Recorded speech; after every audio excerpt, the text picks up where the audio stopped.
Bonjour Esso. Bonjour, bonne Comment arrivée. allez-vous? Je vais bien. Alors vous allez me dire, regardez, inspiration, inspiration, hop, c'est bon?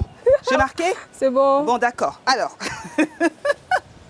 bienvenue à vous. Merci. J'aurais dû enlever mes chaussures avant de shooter d'ailleurs. Heureusement, vous n'avez pas chuté là. Oh. Vous aurez pu me mettre un carton rouge? Ça serait compliqué là. Ça Je serait ne peux pas soigner les gens là. Alors, pourquoi est-ce qu'on fait ça? Qu'est-ce que vous faites dans la vie? Je suis arbitre de foot Vous êtes arbitre de foot. et étudiante à la fois. Mais c'est extraordinaire. Alors Merci. vous savez, ça m'intéresse parce que le foot, pour moi, ça a toujours été un mystère.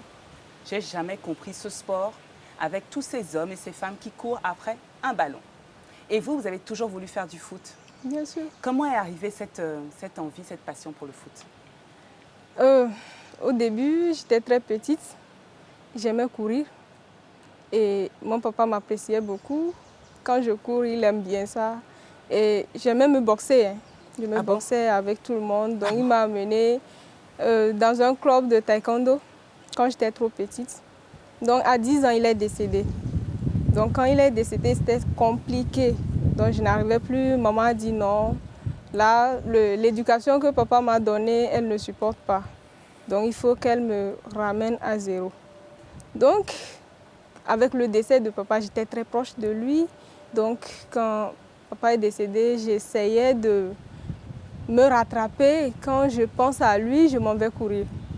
Donc je prends toujours, pour éviter de penser à lui, je vais au terrain, je sors dans la rue, ou soit je m'en vais jouer avec des gens, des garçons. Bon, je viens d'un village très loin, ça s'appelle Weli, à 262 km de Lomé. D'accord. Et là-bas, c'est pas tout le monde. Hein. Quand on parle du foot, c'est pour les garçons. Bien sûr. Et j'allais jouer. Quand maman venait me frapper sur le terrain. C'est vrai? Oui, je suis une fille, je cherche quoi parmi les garçons. Non, donc, moi aussi, bon, j'ai internalisé ça, j'ai arrêté. Je ne faisais plus, mais j'essayais toujours de m'adapter, de toujours éviter de penser à papa en allant courir dans la rue. Donc tout le temps, je courais jusqu'à j'ai eu mon bac. Je suis venue à Lomé. Comme maman n'est plus à Lomé, donc j'ai décidé de faire ce que je veux. Et voilà, bon, j'étais venue. Au début, je n'avais pas l'idée en fait. D'accord. J'étais venue pour étudier, je suis venue à l'université. Pour étudier quoi? Je suis en anglais. Actuellement, je suis en master 2 en anglais. Ok. Et là, j'étais concentrée sur les études. En venant, maman a dit non, ne va pas te faire d'amis à Lomé parce que c'est dangereux. Je ne veux pas que tu aies un ami, ni fille, ni garçon. Ah bon? J'ai dit d'accord, j'ai compris, maman. Donc quand je suis venue, je me trouvais seule. J'ai fait une année toute seule. Mais deuxième année, j'ai dit non, ça c'est pas possible. Donc j'allais dans les associations. Actuellement, je suis formatrice aussi dans une association en éducation citoyenne. Okay. Donc j'ai commencé dans des associations, je militais. Ça me permettait quand même d'oublier d'un côté. Donc j'essayais toujours de m'intégrer tout le temps.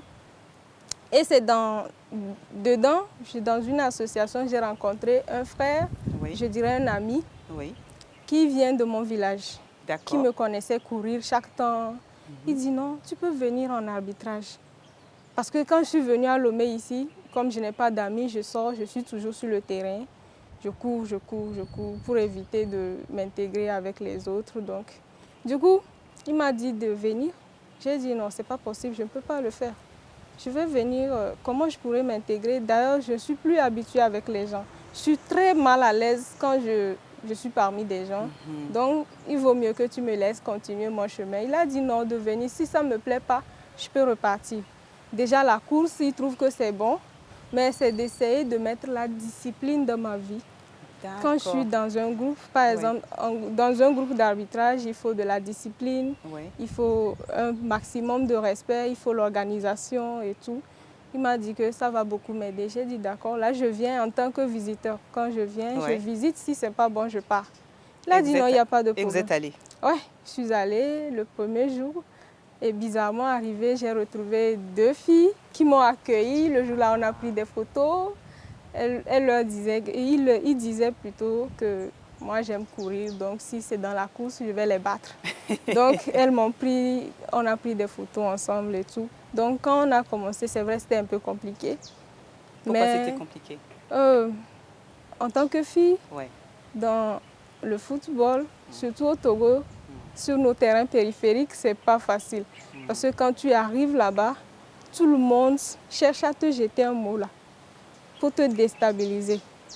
Quand tu es une fille, tu arrives sur le terrain, pour eux, tu n'es pas capable de le faire, tu ne peux pas le faire. Donc, ils cherchent à te déstabiliser. Et comment ils le font? Ils vous insultaient, c'est ça? Il y a des injures, il y a des mots d'intimidation et tout ça là. Mais toujours la détermination, tu es déterminé, tu te dis je vais le faire et puis tu le fais. C'est un truc, après tout, j'ai vu que c'est facile. Hein. Ah bon? C'est très facile. Parce que déjà, bon, alors moi je suis pas une fan de foot, mais je sais que le foot, voilà, il y a des joueurs, il y a un ballon et il y a un arbitre. Oui. Et souvent les arbitres, on les insulte, qu'ils soient femmes ou hommes. Alors déjà, l'arbitre, c'est pas facile, je pense, comme job, mais en plus, femme africaine, papa, vous devez... si on insulte le garçon une fois, toi, on va t'insulter 5 fois. Aïe, aïe, aïe. Parce que tu es une fille. Aïe. Mais c'est pas un truc, toujours on insulte. Hein. Quand eux, ils sont là, parfois, il y a des gens qui sont là juste, ils ne connaissent pas les lois du foot, ils ne connaissent pas ce que tu es en train de faire, ils n'ont aucune idée, mais leur objectif, c'est de faire des critiques sur ce que l'arbitre fait. C'est ça. Mais en réalité, l'arbitre suit un cours. C'est des cours, tu dois passer des années. D'abord, quand tu arrives en arbitrage, bon, pour les filles, disons que là, ils ont un peu facilité les tâches parce que la fille fait 1 an, elle passe un examen, 1 an après, elle peut passer. Mais pour les garçons, 2 ans avant de passer un examen. D'accord. 2 ans après, avant de passer un autre. Et les instructeurs, ils sont formés pour ça, pour les cours d'arbitre. Donc c'est ça, le plus grand nombre, ils pensent que c'est on te prend dans la rue pour venir officier. Hein. Donc ils ont tout ce qu'ils ont. Mais quand toi, tu suis les cours, il y a beaucoup de choses que tu vas ignorer. Il y a une formation. Voilà, il y a des formations, spécifiquement pour les arbitres. Esso, j'ai une question à vous poser et on va terminer là. Je voulais savoir, il y a des jeunes filles qui nous regardent là et qui se disent « Ah, peut-être que moi aussi, je pourrais devenir arbitre ». Quels conseils vous auriez envie de leur donner à ces jeunes filles? De s'y jeter. C'est facile. Quand tu commences un peu, tu te mets et puis, boum, arrivé quelque part, toi-même, tu te demandes, mais est-ce que c'est moi? Moi-même, quand j'étais venue, c'était compliqué. Mais j'ai juste eu mon premier grade. J'étais district quand on m'a pris pour des matchs championnat militaire. C'était surprenant. Mon chef même ne croyait pas. Il se demandait, mais est-ce qu'il pense que tu es fédéral? Parce qu'il faut district, ligue avant d'être fédéral. Ah, c'est plusieurs grades d'arbitre. Oui. Ah, donc tu passes, tu échoues. D'ailleurs, moi j'ai passé 2, j'ai échoué. Hein. Donc là, tu dois passer des examens. Moi, quand j'étais venue, en 2014, j'ai commencé première année. Mais en 2015, j'ai passé les premiers grades. D'accord. Et je vous dis, en 2016 déjà, j'officiais les matchs de championnat militaire. Et il y a des matchs amicaux de D1, D2, on me prend, je le fais. Mais juste, c'est pas parce que c'est pas un truc, c'est de se mettre... La première des choses, c'est les conditions physiques. Il faut beaucoup travailler, des entraînements. Tu t'entraînes. Si tu as une condition physique, déjà au départ, c'est une chose. Tu t'entraînes avec les cours, tu essaies de maîtriser au maximum l'application des lois du jeu. Quand tu as ça, tu as le maximum. Donc sur le terrain, qu'est-ce qu'il faut? C'est de s'imposer. Tu regardes les gens, tu serres la mine. Quand la personne veut venir vers toi pour t'intimider, ta façon de lui regarder, arriver à côté de toi, il fait demi-tour. Ah oui. Du coup, si toi, tu ne tiens pas sur le match, c'est là-bas ils vont commencer par te jeter des mots. Mais une fois que tu t'entraînes tous les jours, comme moi, je ne fais pas trop, je peux dire, mais je fais le minimum possible. Je cours 3 fois par semaine, 3 fois par semaine et je m'étais inscrite au gym. Oui. Donc les soirs, je vais au gym, les matins, je m'en vais courir. Déjà, tu as une condition physique et tu maîtrises les lois du jeu. Et puis, sur le terrain, tu t'imposes avec juste un regard. Quand ils savent que tu fais du bon travail, même s'ils cherchent à t'intimider, ils ne peuvent pas. déjà, ça impose un certain nombre de respect. Mais est-ce que je vais vous demander, parce que vous n'êtes pas seulement une arbitre avec une tête bien pleine, on vous voit comme ça, là, intelligente et tout, mais vous êtes jolie aussi. Donc, est-ce que des fois, au lieu de courir après le ballon, les garçons ne vous courent pas après?